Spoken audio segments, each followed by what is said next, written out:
Hey there, Brian Roisentul here. I'm the host of the Fifth Growth Machine podcast, where we talk about e-commerce growth, mindset, and many more interesting things. Before introducing today's guest, let me tell you that this episode is brought to you by BSR Digital. At BSR Digital, we help e-commerce brands that want to scale their business to the next level through Facebook, Instagram, and Google Ads. BSR Digital knows that most e-commerce brands want to scale their sales and their brand, but they lack a solid plan and professional team to help them succeed. That's why BSR Digital offers strategic plans, implementations, optimizations, and account audits to help more than 1,000 e-commerce brands like yours grow their businesses and surpass their competitors. And today, since you are a listener of the Fit Growth Machine podcast, they are offering a free audit, and that's correct. It's a free audit, a free ad account audit, free of charge to help you identify areas of opportunities to help your brand grow through paid ads. It could be Facebook, it could be Google, or any other platform. To get your free audit, you need to apply at bsrdigital.com, or you can also email them at hello@bsrdigital.com. Okay, so today, as promised, I have an awesome guest. We are going to be discussing really interesting things and relevant to today's world and reality. So I have Ryan Lewis. He's the founder and CEO of EarthHero. Hey, Ryan, thanks for being on the show. Thanks, Brian. It's great to be here. Yeah, my pleasure. I have, sorry for these parentheses, but I have like these new brackets, totally invisible, and it's tough to speak with those. These are brand new, and I'm getting like a tough time. So my apologies in advance. Can't even tell. Yeah. So it's great. I mean, nobody can see them, but it's super tough to speak sometimes. And yeah, everyone told me about it, but I'm just realizing that right now. So yeah, awesome, Brian. I mean, I'm super happy about having you on the show. So why don't you start by telling the audience about you and your story? Yeah, no, I appreciate it, Brian. So again, my name is Ryan. I live in Boulder, Colorado, beautiful place, surrounded by beautiful mountains. And it's really a big part of, the background of who I am and what lights me up. I've always been inspired by nature. Even as a child, I was sort of perplexed at like what did like humans create and what was sort of natural, right? Like it was amazing to me that humans built the big buildings, but we didn't build the mountains. So I think at an early age that was sort of the way I was wired, and as that sort of manifested itself into my life as an adult, I Earth Hero is a very natural place for me to end up. We're an online marketplace for sustainable, eco-friendly products to help people live more sustainably. And it brings me great joy, to be able to help people do that. I'm also a dad and a husband. I've got two high school boys that both push me and keep me young. So yeah, that's kind of a quick summary snapshot. That's awesome. I mean, yeah, when you think about it, when you travel or when you watch, I don't know, movies or anything like that, we all pay attention to what we build as human beings, but not so much to what's already there and has been there for a long time, and it's nature.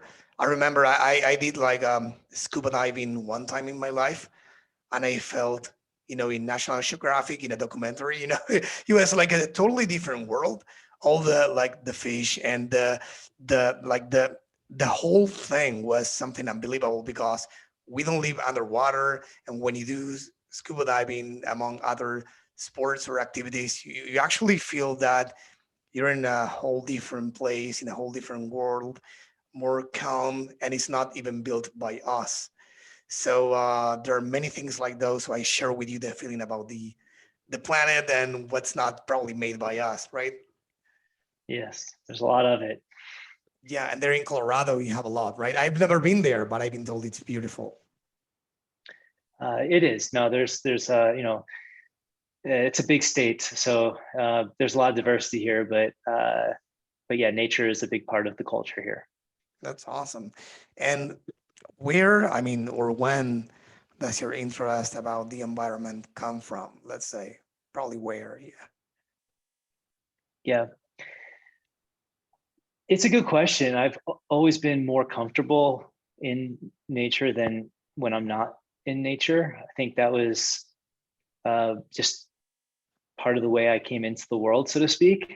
Uh, I've had the, you know, the benefit to do some travel in my life. So being able to see, some of these really beautiful places, it also allows me to appreciate that nature is also worth protecting.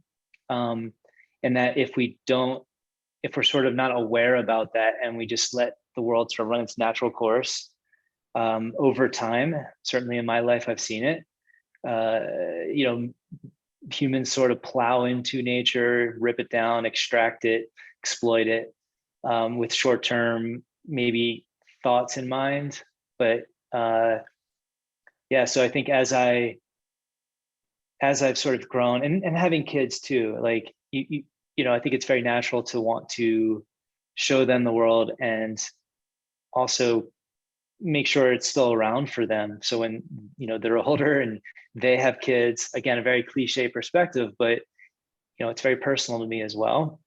Um, yeah, and the way I kind of view, again, as an adult now, there's only so much time we have on this planet. So to dedicate myself to doing something that can maybe leave the world in a little bit better place than I found it, ideally, that also lights me up. I just want to help in some way while I'm, doing circles on this blue ball. Awesome. And yeah, so please tell me and the audience about the Earth Hero. How did it start? What it's about and those stuff. Yeah. So previous to EarthHero, I was operating a restaurant supply company. It was an e-commerce site. Very similar business model in that we had thousands of products, e-commerce, distribution, digital marketing, etc.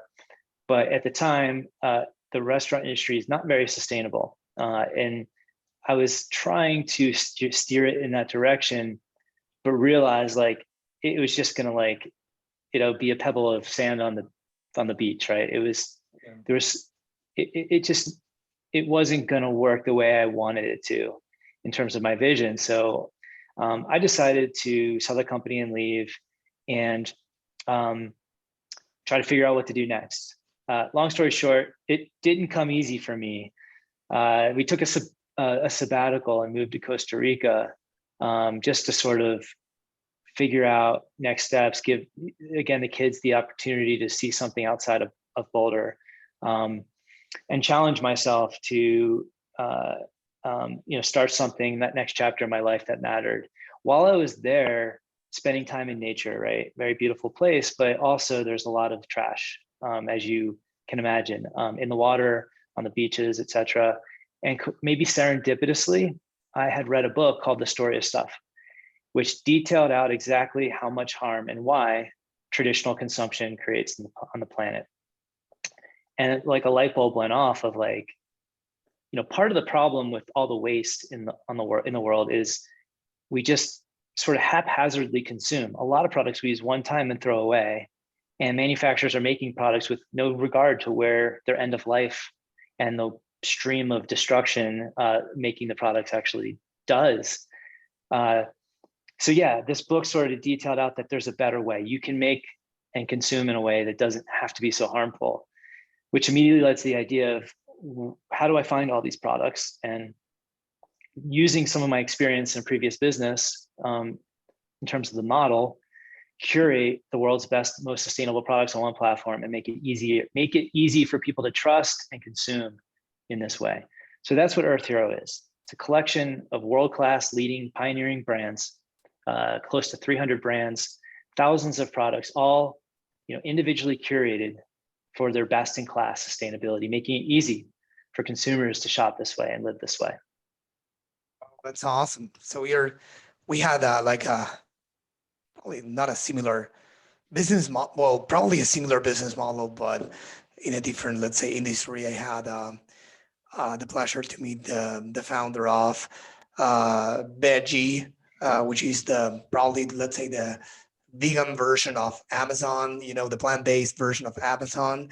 And they also they built a marketplace of vegan brands and companies that wanted to to get customers all over the US and make it easy for people to actually buy from those brands. So you're doing kind of the same thing in this case with sustainable brands, and that's awesome. And something that you mentioned um, sticks with me, which is the word vision.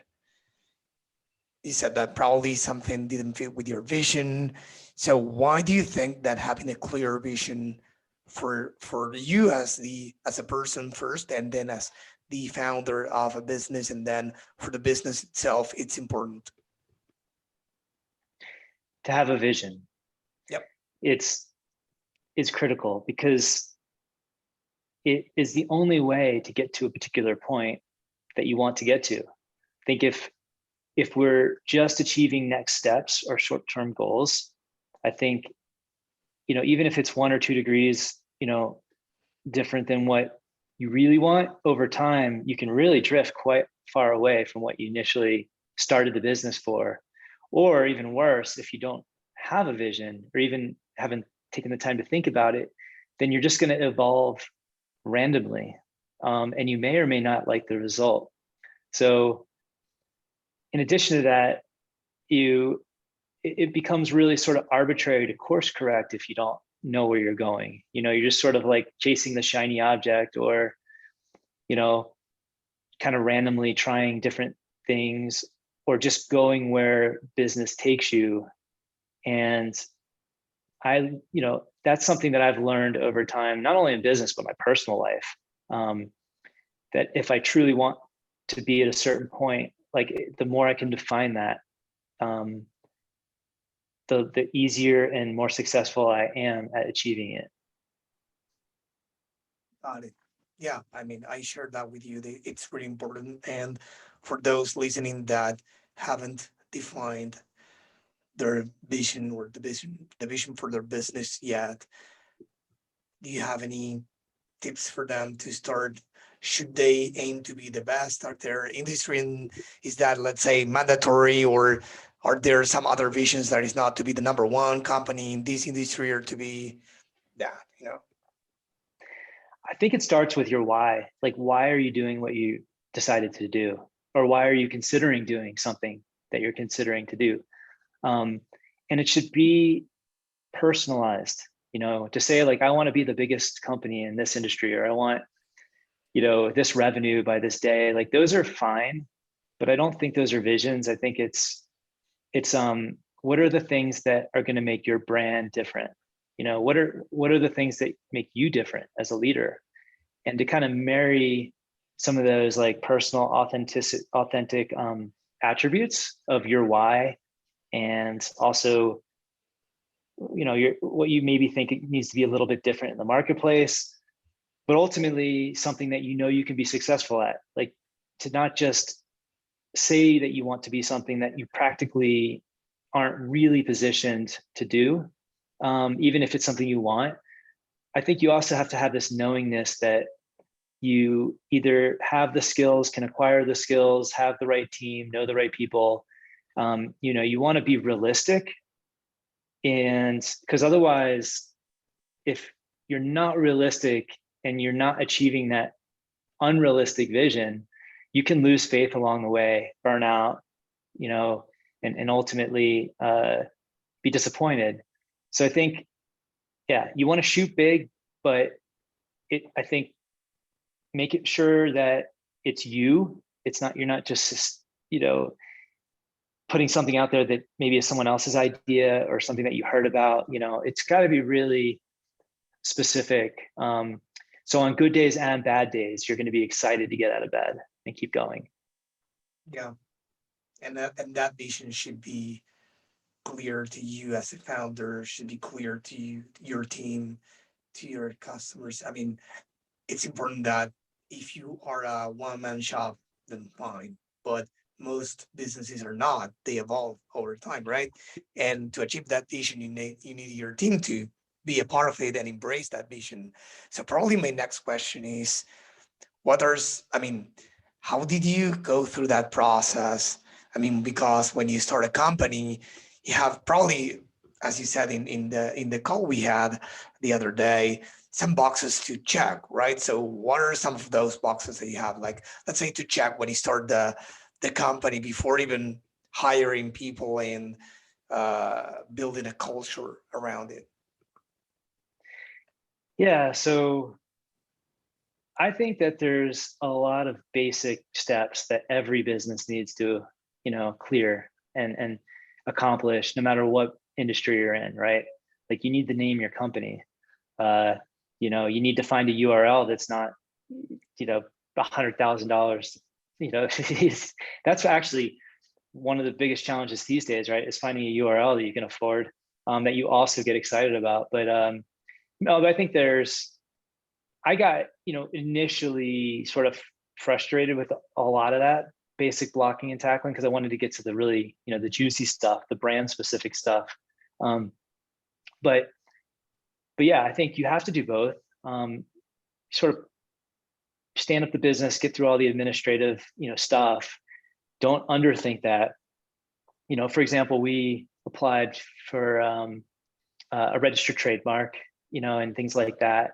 Just even though I wasn't excited about it, I was trying to be responsible in setting things up so that once we did start to grow, I wasn't scrambling around to fill in those gaps. On the other hand, I think it's important even before you decide to start a business, going back to vision, like you also, I think it's important to think about things like what kind of culture do I want this company to be? Um, what is it going to feel like? It, it sounds a little woo-woo, but like, to understand the feeling of what you want to accomplish is almost more important than like, how am I going to hire my first employee? It's a little bit of a dance between the pragmatic and like the emotional sort of less defined parts of getting started.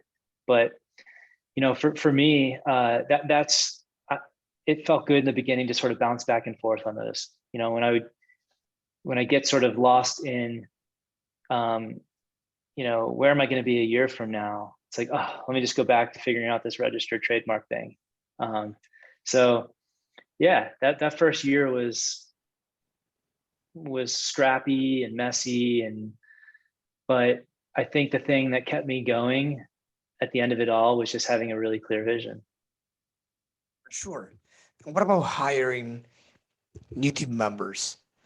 I mean, do you want people, let's say in your team, do you want people that are aligned with your vision? Do you want people that share your values, or that, have some, I don't know, just if we can call them in a way, sustainable behaviors, or, yeah, I don't know, way of living. So how do you go about that? It's a really great question because when I was younger, I would start with experience, find someone that's got the background and the experience to do the job. And then I wondered why the culture was challenged. Like for example, I'd hire a salesperson that absolutely crushes it, right? But in the process, they take down the entire company with them, because they're like that bull in a china shop, right? Um, so that being one example. So now I definitely start with value. Like you mentioned values and mission. I think that in our case, they're fairly related. Like if you are someone that cares deeply about the environment, you're probably going to have, values that align with our company and our culture. So that's where we start. You have to have a personal passion for what we do. And in the interview process, like do a good job articulating that. Because you're surrounded by people that also care. And if you want to fit in and really, be lit up by the work at our company, that's got to be a basic requirement. Doesn't matter like your approach. You might be a crazy vegan, and I say that with respect. You might be someone that is 100% plastic free, or maybe you put all your trash in a mason jar, for a year. Or maybe you're just more casual and you're just a minimalist.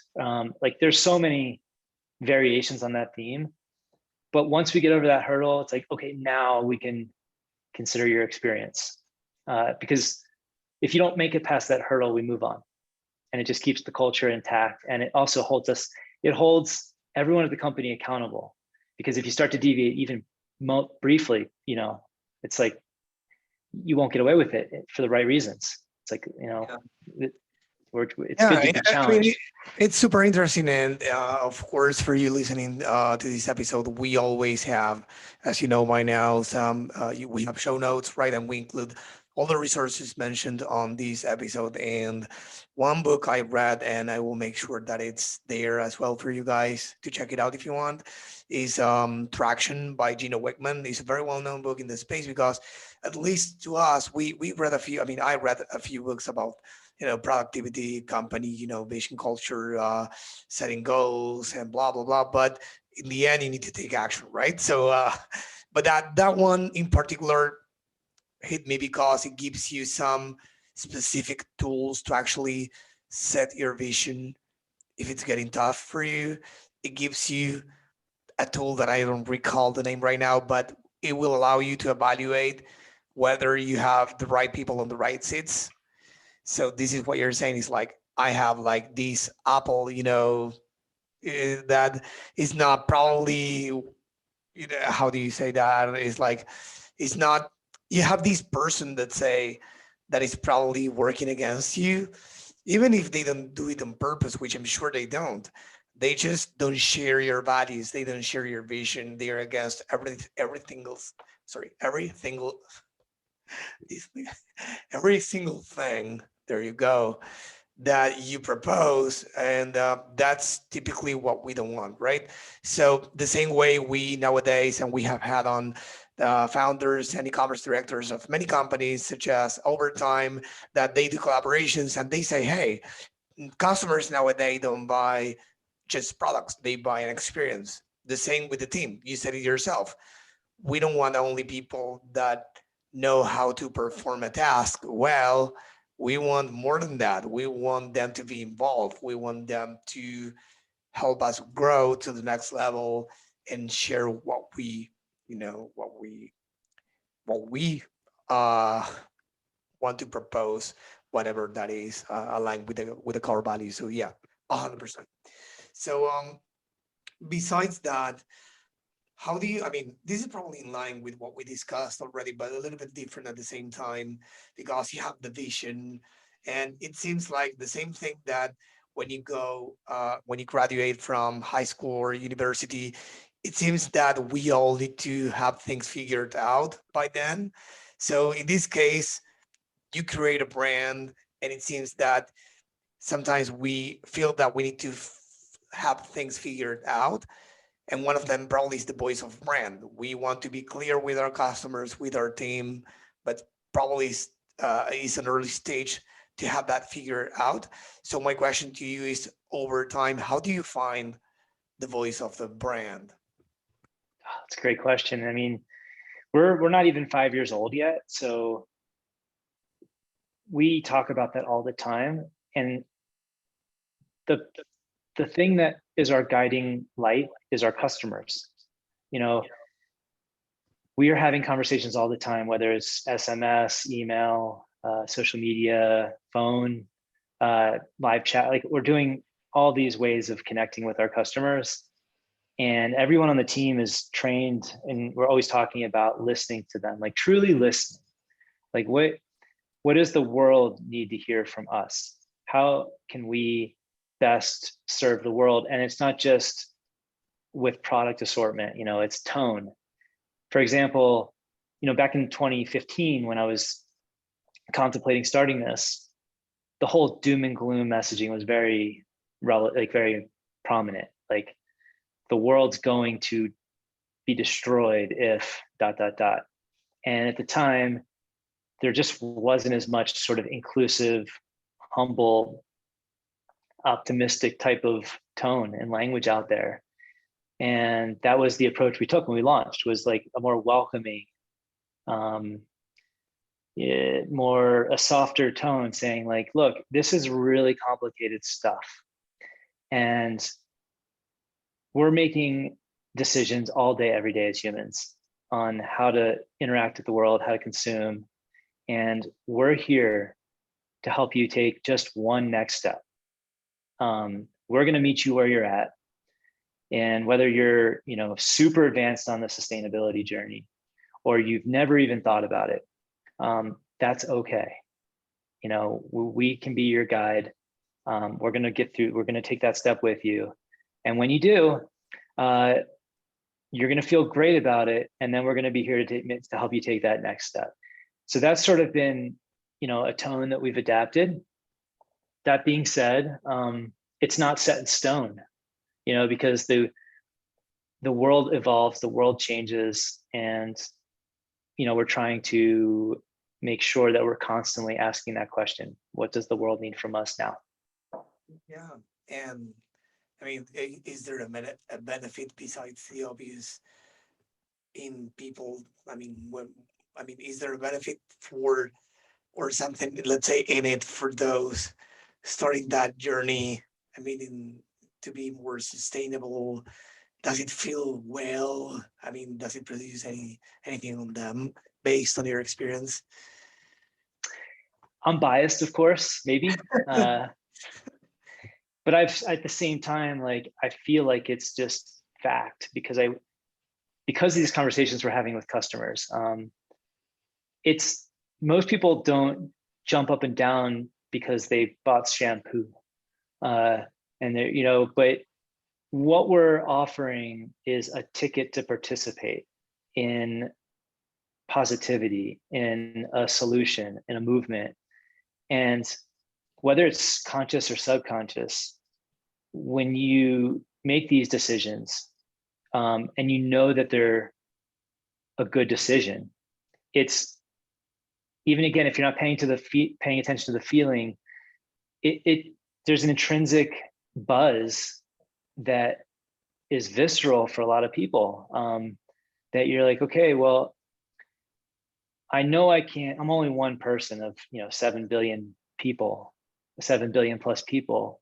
So I'm not naive to know that I could live a perfect lifestyle and it still might not make a huge difference in the overall trajectory. On the other hand, the only way out of this mess is for 7 billion plus people to make individual decisions over time to get us out of this mess. So even, you can talk yourself out of it, make excuses and opt out and not feel that sense of belonging and contribution. Or you can say, look, I'm not going to be unrealistic and think that I personally make this massive difference to the world. But on the other hand, I can live my day-to-day life knowing that I'm doing good and that my decisions matter. And when your head hits the pillow at the end of the night, at least, again, I can't prove this, but I feel as though, and my experience has been, that people just feel better about the life they're living, the day-to-day. And, at least they are participating on a level that matters. It really does, because at the end of the day, consumers make 70%, almost 70% of the purchases every day. In at least in this country.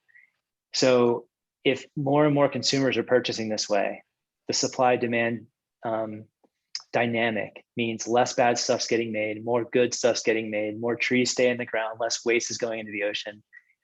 And it builds on itself and creates momentum. And when you read positive stories, you're like, well, I'd like to think on some level I'm a part of that.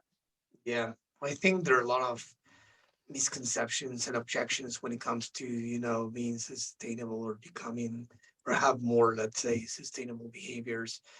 But I don't know, talking with friends sometimes it's like and it's probably kind of with the same what happens, let's say, with religion. With religion is like, and with this is like, some people feel that you either go all in or you don't go at all. Same with some habits. I don't know, being on a diet or vegan, sustainable. It's like, wait, can I be a part of it by doing something, or is it everything or nothing?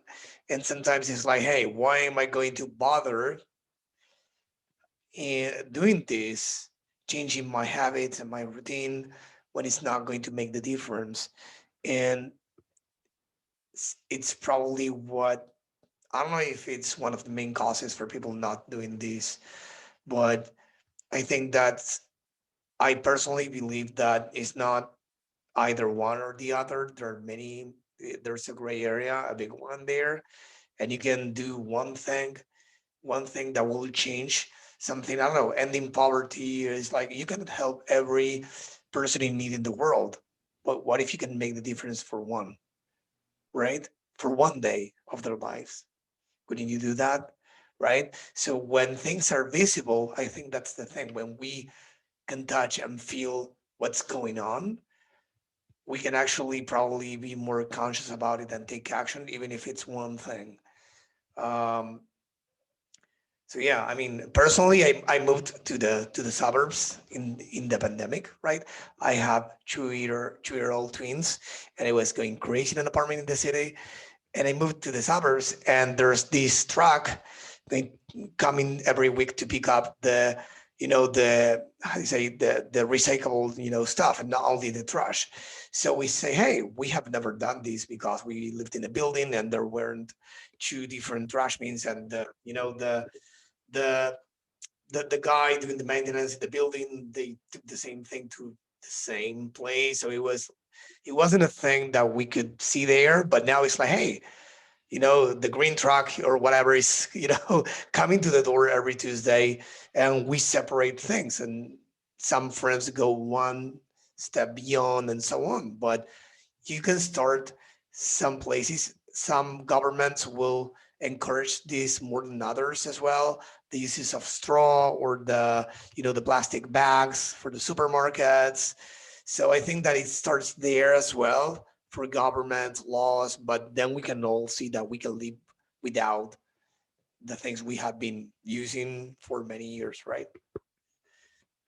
I love that example. My guess is while you're discovering like the sorting of recyclables, there's an element that feels good about the fact that you're doing that, right? Compared to like when you weren't doing it, even though you're not doing it and you're saying, okay, because I'm doing this, now the world's okay. Like it's, it is a little bit of, you just need to create momentum, right? And I think another example of sort of the collective culture normalizing good behavior is, my guess is when we first started consuming as humans, well before I was alive, and trash started becoming a thing, there wasn't trash containers everywhere, right? In the Wild West, there probably wasn't trash containers, right? Like, so it was probably really common for people just to throw their trash like into the, I don't know, into the whatever, the land. Um, and if you go to some countries, that's the way they still do it. And if you're in a situation like that and you're like, okay, I'm going to put my trash into a receptacle, most people in that environment aren't going to notice you're doing that. But, imagine, in a developed country like this, where, for some reason, everyone just started throwing their trash into the land. It would be disaster, right? But at some point, people started putting their trash into receptacles, because they understood the cultural value to that. They weren't doing it because they were afraid of getting fined if they didn't. It's just the right thing to do. It feels good to participate, and it's all subconscious, of course. But I think, what we're talking about is just a continuation of that thinking. Obviously, a much more evolved, continuation. Well, I have had fun. This being great. Is there anything I didn't ask you that you think that will benefit the audience? I think if you're someone that's really looking to get more into sustainability, but you don't know where to start, or you're like, this all sounds great, Ryan, but like, really, I I would encourage, think about the things that you use like one time in your life and discard. And think about the fact that there's a reusable replacement for those things. You mentioned straws, but it's everything, right? It's cups, it's straws, it's everything in your bathroom. Like you don't need to buy shampoo in plastic if anymore. You don't need to Ziploc bags and aluminum foil and all these things that companies have convinced us we need to buy, use once and throw away, is a good place to start. And once you start there, you'll realize not only does it feel good, I'm saving a little money because I'm not having to continue to replenish all these things, but it also leads to the next level of thinking. Like now, where do I go? Oh, maybe I should think about my clothing. And it's a very natural, organic, sort of curiosity that will lead you from there. Awesome. That's great. So where can people go to learn more about you and EarthHero? Well, fortunately for us, our domain does make sense. It's earthhero.com. And yeah, that's where we live. We're constantly finding new exciting products and adding them. So please visit us at earthhero.com to learn more. Awesome. Thanks for being on the show. It's been great. Likewise, Brian, appreciate the invite.